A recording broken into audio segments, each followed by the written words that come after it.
समझना चाहूंगी आपसे सौरभ दुबे, क्या वाकई में स्थानीय मुद्दों पर ये चुनाव लड़ा जा रहा है? थोड़ा सा स्पष्ट कीजिए, क्योंकि यहाँ पर हम लड़ाई देख रहे हैं ना, जातिगत जनगणना की यहाँ बात होती नजर आती है, ओबीसी वोट बैंक को साधने की बात नजर आती है, महिला आरक्षण जो कि हम लगातार ये चर्चा भी कर रहे हैं, ये एक राष्ट्रीय मुद्दा लोकसभा में जोर शोर से उठेगा, उसका जिक्र विधानसभा चुनावों में होता नजर आता है, वो कार्ड भी खेलता हुआ तमाम राजनीतिक दलों की तरफ से नजर आ रहा है।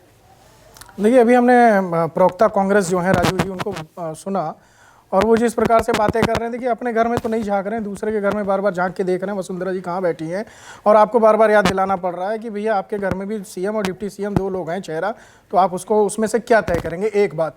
दूसरी बात, देखिए सब चीज़ें तो अच्छी हैं, लेकिन जब आप ऐसे पुलवामा जैसे मुद्दे पे आप राजनीति में घसीटते हैं तो ये बहुत ही शर्म का विषय है। मुझे लगता है ऐसे विषयों को डिबेट में चर्चा नहीं करनी चाहिए कि किसके घर में कौन शहीद हुआ। सौरभ, जैसे कि मैं आपसे सवाल कर रही थी कि इस बार स्थानीय मुद्दे हावी होते नजर आ रहे हैं या वाकई राष्ट्रीय मुद्दे ही इस बार दिखेंगे? क्योंकि अब मोदी बनाम कौन की लड़ाई करने की कोशिश बीजेपी ये जरूर कर रही है। अगर पीएम मोदी को वो अपना एक राष्ट्रीय चेहरा स्थानीय चुनावों में उतार देती है तो कहीं ना कहीं राष्ट्रीय मुद्दे भी यहाँ पर ऑटोमेटिकली आ जाते हैं।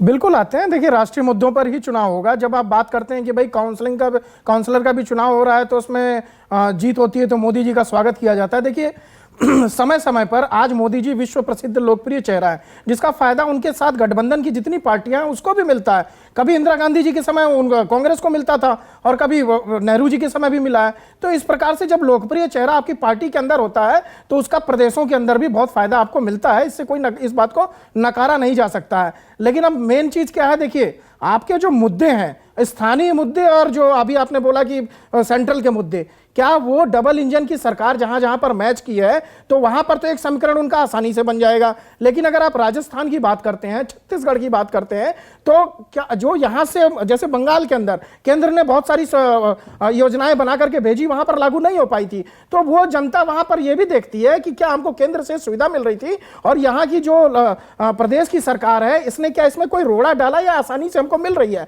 साथ ही साथ जो प्रदेश अपनी तरफ से जो योजनाएं लागू कर रहा है उसका उनको कितना लाभ मिला है। क्योंकि जब आप मुद्दों पर जाएंगे, जब चुनाव की रैलियां होंगी तो उस पर इसी पर बात होगी। क्योंकि भारतीय जनता पार्टी के पास तो मुझे लगता है जब प्रधानमंत्री नरेंद्र मोदी जी जाते हैं तो एक लंबी लिस्ट फहरिस्त लेकर के जाते हैं, महिलाओं के लिए किया, उज्ज्वला योजना लाई, ये शौचालय बनवा करके दिया, एक बहुत लंबी फहरिस्त है। लेकिन जब आप राजस्थान में रैली करेंगे तो 39% जो आंकड़े क्राइम के बढ़े हुए हैं उसका क्या करेंगे? 14%, 15% जो महिलाओं के साथ इस समय रेप और बलात्कार की पिछले 5 वर्षों में बहुत तेजी से घटनाएं बढ़ी हैं, उस पर भी तो कहीं ना कहीं बात होगी। और महिला वोटर को आप कमजोर मत समझिए।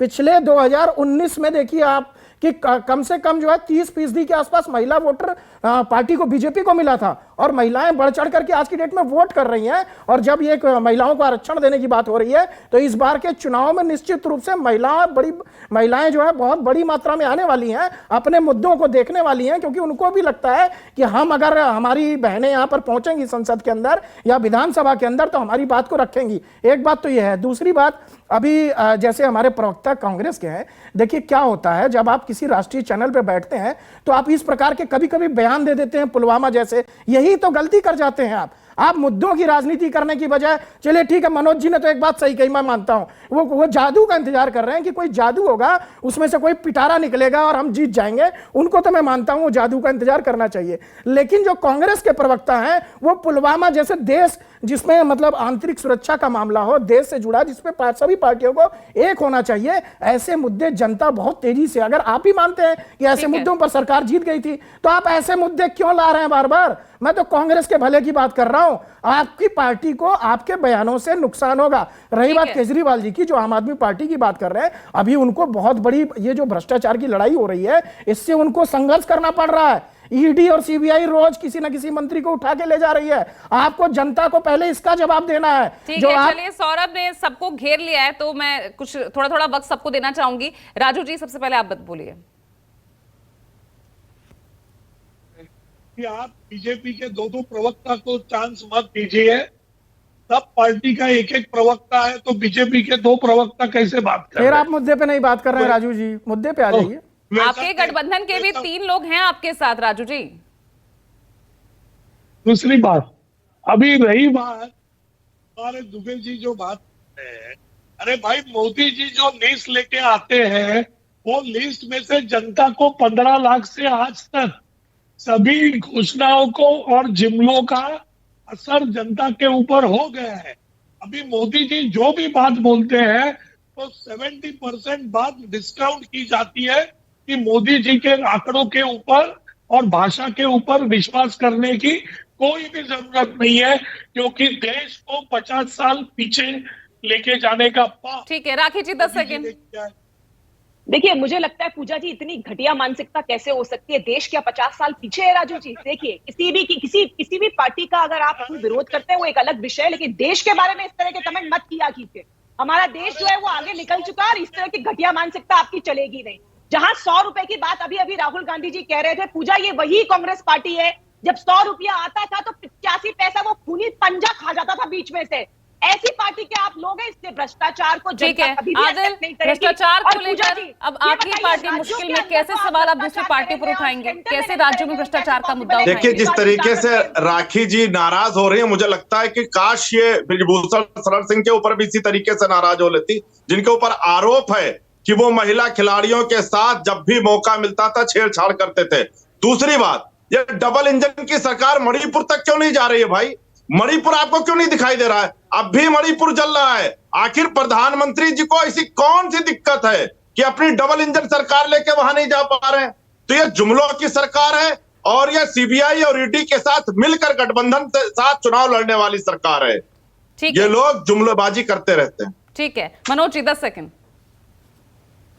और हमने दो बड़ी बातें रेज कर दी, एक पश्चिम बंगाल का जिक्र कर दिया और एक जिक्र कर दिया कि राजस्थान में आपराधिक मामले बढ़े हैं। दोनों बातों पे बड़ा शॉर्ट में जवाब दे रहा हूं। पश्चिम बंगाल में आपकी सेंट्रल गवर्नमेंट की कोई योजना नहीं लागू होने दी और उसके बावजूद भी वहां एक बड़ा बहुमत, और उसके बाद जो भी उपचुनाव हुए उसमें बीजेपी को मुंह खानी पड़ी। वहां की जनता ने आपके इन शौचालय टाइप की योजनाओं को महत्व नहीं दिया, एक बात। दूसरी महत्वपूर्ण बात, आपने जो आंकड़े राजस्थान को बताए हैं, उत्तर प्रदेश में आज सुबह मैं मॉर्निंग वॉक कर रहा था, एक पुलिस के अफसर ने मुझसे बताया कि मौजूदा जहां रहते हैं योगी आदित्यनाथ, उसके बगल में एक थाना है, उस क्षेत्र की घटना यह है कि एक पागल औरत के साथ 3 साधु बलात्कार करते हैं। एक 10 साल के बच्चे के साथ फुटपाथ पे 2 लोग उसके साथ रेप करते हैं। एक मतलब बच्चे के साथ, सोचिए, अकृत्यमान इस तरह के करते हैं। एक महिला के साथ देखिए, शौचालय के माध्यम से इज्जत घर दिया तो उसका इन्होंने तिरस्कार किया और ये बलात्कार की घटनाओं को आगे बढ़ा रहे हैं। ये समाजवादी पार्टी का चेहरा है। नहीं बोला है। सौरभ जी आप मेरा समय मत लीजिए। मैं ये कहना चाह रहा हूं, जहां एफआईआर ना हो, जहां पुलिस इस तरह की घटनाओं का संज्ञान ना लेके उन पे मामले ना दर्ज करे, तो वहां निश्चय ही आपराधिक मामले कम होंगे। तो ये आप मत बताइए। नहीं, देखिए क्या है, अगर शौचालय के माध्यम से महिलाओं को इज्जत घर मिला, महिलाएं जो बाहर जाती थी शौचालय करने उनको मिला, तो एक बहुत बड़ा मुद्दा था जो कांग्रेस सरकार 70 सालों तक शासन की और जिन पिछड़े गरीबों ओबीसी की बात करती है उनके खाते तक तो नहीं खुलवा पाई थी। मोदी सरकार ने तो खाते खुलवा दिए। अभी राखी जी जैसे कह रही थी कि भैया 100 रुपए में जो है 10 रुपए पहुंचता था आम आदमी को, उसका फायदा मिलता था 10%। आज वो मीडिएटर वाली भूमिका खत्म कर दी गई है। डीबीटी के माध्यम से डायरेक्ट पैसा पहुंच रहा है और जिसके खाते में पहुंच रहा है वही वोट देगा। और जिसको आप जैसे अभी बता रहे ना कि बंगाल में वहां पर नहीं मिला, ये सेंट्रल की योजनाएं नहीं गई तो जीत गई। अरे भाई, भारतीय जनता पार्टी भी बहुत बहुमत से आई थी वहां, मतलब वो मुद्दे और लड़ाई पर रही है। यहाँ पूरी तरह से हावी होती नजर आ रही है। बहुत बहुत शुक्रिया आप सभी का हमारे साथ जुड़ने के लिए इस चर्चा में। तो 2024 का लिटमस टेस्ट 2023 के इन चुनावों पर सभी की नजर इसीलिए, और क्या वाकई 2018-19 वाली परिस्थितियां बदल गई हैं? तो क्या होगा इस बार के चुनाव में और उसका कितना असर होगा 2024 पर, यह देखना सबसे दिलचस्प होगा। फिलहाल आज के लिए ब्रेकिंग विद एजेंडा में इतना ही। नमस्कार।